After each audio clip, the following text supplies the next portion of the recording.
Què tal, amics golfistes?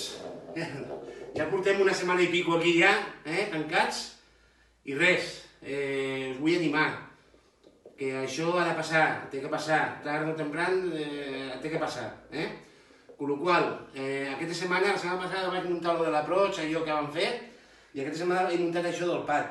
El que he fet és ficar una manta, 5 tirs al revés, perquè aguantin drets, i l'objectiu és tirar amb 5 boles els 5 tirs seguits, Ja veieu que no l'he aconseguit, Nois, molta força, ens veiem aviat a un camp de golf, una abraçada i petons. Vinga, adeu!